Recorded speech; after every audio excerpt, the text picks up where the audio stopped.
Welcome to Tenor Tech, where I solve the problems you didn't even know you had. You begin by making sure your iPhone 16 Pro is ready. Update iOS and enable Siri in settings. Once done, turn on Hey Siri and side button activation so you can call Siri hands-free or with a tap. Make sure you grant microphone, location, and shortcuts permissions. These let Siri access apps and context for relevant results.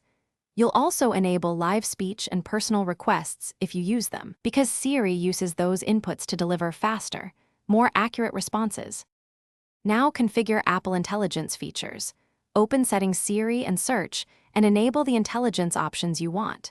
You'll customize writing style, voice, and which app Siri can read or control. This matters because access determines what Siri can automate for you. Create shortcuts for repeated flows like message templates or multi-step home automations, and label them clearly so you can trigger them by voice. Once you've mapped routines, test simple commands and refine permissions to improve accuracy and safety. Finish by running real tasks.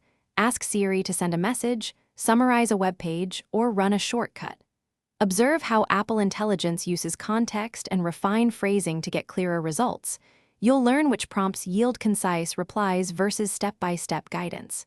If Siri misunderstands, adjust microphone settings, recheck app permissions, or toggle Siri off and on. For persistent problems, restart the phone and retrain Hey Siri. This usually resolves voice models or recognition mismatches quickly and reliably. Thanks for watching. Subscribe to keep your life in tune.